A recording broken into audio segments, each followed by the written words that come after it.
गेल्या अनेक दिवसांपासून नाशिक शहरात बिबट्याची चर्चा होत असून अनेक भागात बिबट्याचे दर्शन होत आहे। मागील अनेक दिवसांपासून माड सांगवी परिसरात धुमाकूळ घालणारा नर जातीचा बिबट्या अखेर पिंजऱ्यात जेरबंद झालाय।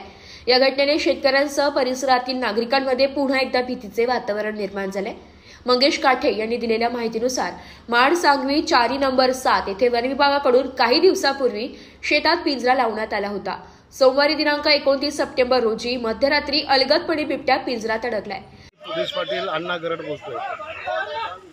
या माडसंगी गावामध्ये परिसरामध्ये आडगाव असेल, विंचोरी गवळे असेल, आमच्या शिवाच्या बाजूचे असेल, बिबट्याचा वावर सतत नदी किनारे नदी जवळून गेले असल्या कारणाने सतत बिबट्याचा वावर होत असतो।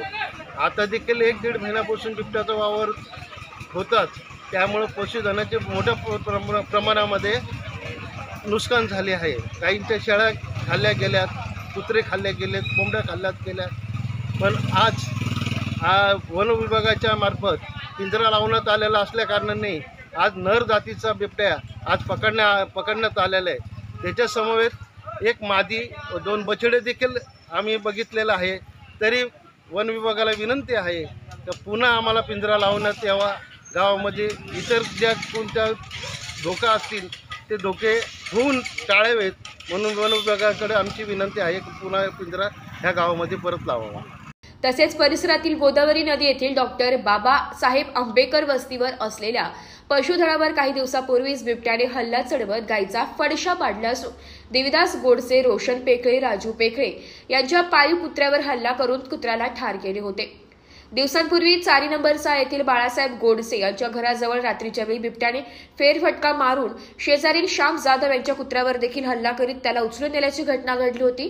त्यामुळे परिसरात बिबट्याच्या दहशतीचे शेतकरी सायंकाळनंतर आपल्या मुलाबाळांसह स्वतःला घरात कोंडून घेत असल्याची माहिती देखील नागरिकांनी दिली आहे।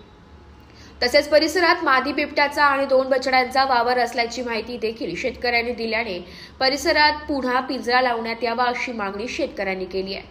यावेळी उपसरपंच छाया पेखळे, पोलीस पाटील कृष्णा गरड, मंगेश काठे, अनिल पेखळे, संदीप घाटकर आदींनी विशेष सहकार्य करून नागरिकांना सतर्क राहण्याचे आवाहन केले। नाशिक वार्ता न्यूजसाठी प्रतिनिधी अजित सय्यद, नाशिक।